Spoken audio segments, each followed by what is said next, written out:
குழந்தைகளுக்கான சத்திய கதைகள். கதை எண் 20. நள்ளிரவில் புறப்பட்ட பெரும் பயணம். ஹாய் குட்டீஸ், இன்னைக்கு நாள் எப்படி இருந்துச்சு? எல்லாரும் சூப்பரா அழகா எக்லிஷியா கிளம்பி போயிட்டு அங்கே நிறைய சத்தியங்களை தெரிஞ்சுக்கிட்டீங்க அப்படின்னு நான் நம்புகிறோம். இப்போ நம்ம எல்லாரும் ரொம்ப அமைதியாக உட்காந்து ஒரு அழகான கதை கேட்கலாமா? போன கதையில நம்ம என்ன பார்த்தோம் ஞாபகம் இருக்கா செல்லும்? எஸ், அந்த பழுதற்ற பஸ்கா ஆட்டுக்குட்டியோட ரத்தத்தை இஸ்ரேல் ஜனங்கள் தங்களோட வீட்டு வாசல்ல பூசினாங்க. யெகோவா தேவனோட கட்டளைப்படி முதலாவது பஸ்கா பண்டிகையை கொண்டாடினாங்க. அதனால சங்கார தூதனோட அழிவுக்கு தப்பி எல்லாரும் பத்திரமா காப்பாத்தினாங்க தேவன். அதை தான் நம்ம பார்த்தோம் இல்லையா? அதே நைட்டு தலைச்சன் பிள்ளைகள் எல்லாருமே எகிப்து முழுக்க இறந்து போனதுனால எகிப்துல ஒரே அழுகையும் நடுக்கமும் உண்டாச்சு. அந்த நள்ளிரவிலேயே பார்வோன் ராஜா மோசேயும் ஆரோனியும் அவசரமா கூப்பிட்டாரு. நீங்களும் இஸ்ரேல் ஜனங்களும் உடனே எங்களை விட்டு புறப்பட்டு போங்க, நீங்க இங்க இருந்தா இன்னும் எங்களுக்கு அழிவுதான் வரும் அப்படின்னு சொல்லிட்டு ஸ்ட்ரிக்டா கட்டளை போட்டாரு. எகிப்து தேசத்து மக்களுக்கும் மரண பயம் வந்துருச்சு. நீங்க சீக்கிரமா இந்த நாட்டை விட்டு போங்க அப்படின்னு இஸ்ரேல் ஜனங்களை எகிப்தியர்களும் ரொம்ப அவசரப்படுத்தினாங்க. இதனால இஸ்ரேல் ஜனங்கள் தங்களோட மாவு பிசைற அந்த பாத்திரத்தை அப்படியே அவங்களோட கிளாத்ல முடிச்சு நாட் போட்டு எடுத்துக்கிட்டு தங்களோட தோல் மேல தூக்கி வச்சுக்கிட்டு கிளம்பி ரெடி ஆனாங்க. குட்டீஸ், இந்த இஸ்ரேல் ஜனங்கள் பல 100 வருஷங்களா எகிப்துல ரொம்ப கொடுமையான அடிமைத்தனத்துல சிக்கி அழுதுகிட்டே இருந்தாங்க. மனுஷனோட சக்தியால மாத்தவே முடியாத இந்த இரும்பு மாதிரி இருந்த இந்த அடிமைத்தன விலங்க யெகோவா தேவன் தன்னுடைய உன்னதமான 10 வாதைகள் மூலமா முற்றிலுமா உடைச்செறிஞ்சிட்டாரு. தம்முடைய ஜனங்களுக்கு மகா பெரிய விடுதலையை தந்த அந்த ஆச்சரியமான நள்ளிரவு பயணம் தான் இது. ஓகே, அவங்க கிளம்பும் போது இஸ்ரேல் ஜனங்கள் மோசேயோட வார்த்தையின்படியே எகிப்தியர்கள் கிட்ட போயிட்டு வெள்ளி, அதாவது சில்வர்னால செஞ்ச பொருட்கள், பொண்ணுன்னா கோல்டுனால செஞ்ச நகைகள், பொருட்கள், அவங்களுக்கு தேவையான ட்ரெஸ், ஆடைகள் எல்லாத்தையும் வாங்கினாங்க.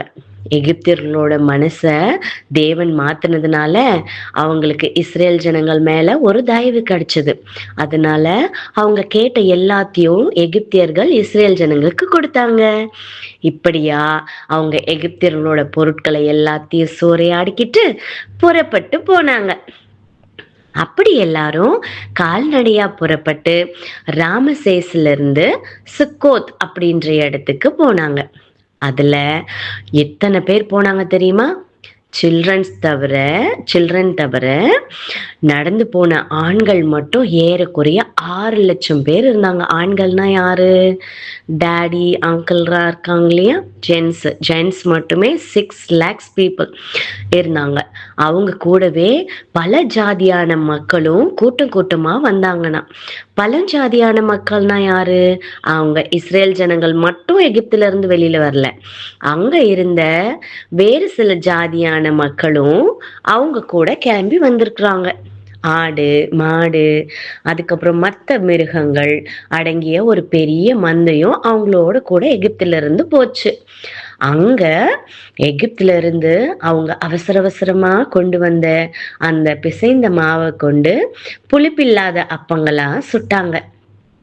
ஏன்னா எகிப்தியர் அவங்கள டக்குன்னு துரத்துறதுனால அவங்களால அங்க கொஞ்சம் நேரம் கூட தங்க முடியல.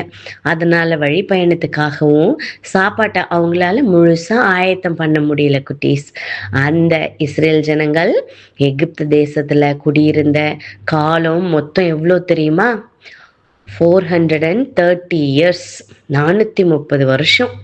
அந்த 430 வருஷம் முடிஞ்ச அதே நாள்ல தான் யெகோவா தேவனோட சேனைகள் எல்லாமே எகிப்து தேசத்துல இருந்து கம்பீரமா புறப்பட்டாங்க. தேவனை ஆராதிக்கிறதுக்காக, அவருக்கு பலி செலுத்துறதுக்காக அவங்கள எகிப்துல இருந்து புறப்பட வச்ச அந்த ராத்திரி தான் இது. அதனால இஸ்ரேல் ஜனங்கள் எல்லாரும் தங்களோட தலைமுறையா, அதாவது அப்பா அப்பாக்கு அடுத்த பிள்ளை, அந்த பிள்ளைக்கு அடுத்தது இன்னும் அவங்களுக்கு பிறக்கிற பிள்ளை, அது மாதிரி தலைமுறையா யெகோவா தேவனுக்கு ஆசரிக்க வேண்டிய ஒரு உன்னதமான ராத்திரியா இது மாறுச்சு.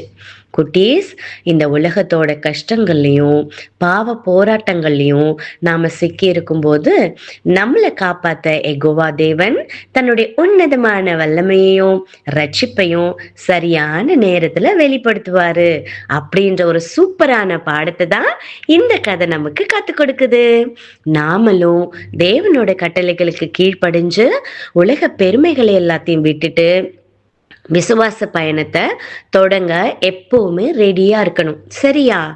ஓகே, இன்னைக்கு ராத்திரி நீங்க தூங்க போகும்போது அந்த எகிப்தோட நள்ளிரவுல, அதாவது அந்த மிட் நைட்ல லட்சக்கணக்கான இஸ்ரேல் ஜனங்களை ஒரு ஆபத்தும் இல்லாம பத்திரமா புறப்பட வச்ச நம்ம யெகோவா தேவனோட பெரிய வல்லமையையும் அவர் தந்த பெரிய விடுதலையும் கொஞ்சம் நினைச்சு பாருங்க.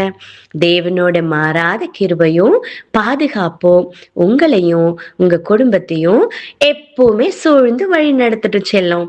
அந்த பாதுகாப்பான தெய்வீக நிழல்ல நீங்க இன்னைக்கு நிம்மதியா தூங்கலாம். தேவன் உங்களையும் உங்களோட தூய்மையான விசுவாசத்தையும் எப்பவுமே ஆசீர்வதிக்கட்டும். ஓகே குட்டி செல்லம், இப்ப நாம ஒரு சின்ன ஹோம்ஒர்க் பண்ணலாமா? வேதாகமத்தில் இருக்கிற யாத்ராகமம் 12ஆம் அதிகாரம் 31ஆம் வசனம் முதல் 42ஆம் வசனம் வரைக்கும். மறுபடியும் யாத்ராகமம் 12ஆம் அதிகாரம் 51ஆம் வசனம். இந்த முக்கியமான வசன பகுதியில உங்களோட சத்திய கதைகள் டைரியில குறிச்சு வச்சுக்கோங்க. உங்க ஃப்ரீ டைம்ல இதை எடுத்து வாசிச்சு பாருங்க. இந்த உலகத்தோட பாவக்கட்டுகள்ல இருந்து யெகோவா தேவன் தம்முடைய பிள்ளைகளை எவ்வளவு ஆச்சரியமா விடுவிச்சாரு, தன்னுடைய ஒளியின் பாதைக்கு கூட்டிட்டு வராரு அப்படின்ற பெரிய பாடத்தை இது உங்களுக்கு கத்துக் கொடுக்கும்.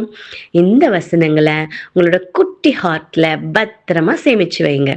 நாளைக்கு செங்கடலை பிளத்தல், கடலுக்கு நடுவே உலர்வான பாதை அப்படின்ற தலைப்புல ஒரு சூப்பரான கதை பார்க்கலாம். சரி, இப்போ தூங்கலாமா? தூங்குறதுக்கு முன்னாடி என்ன பண்ணணும்? நம்ம பரலோக தேவன் கிட்ட அழகா ஒரு பிரேயர் பண்ணிட்டு இன்னைக்கு டே முழுக்க நம்மளை பாதுகாத்ததுக்காக நன்றி சொல்லிட்டு தூங்கி செல்லக்குட்டி. நாளைக்கு காலையில ஒரு விசேஷமான பரலோக மன்னாவோட நம்ம திரும்பவும் சந்திப்போம். Okay, good night. God bless you.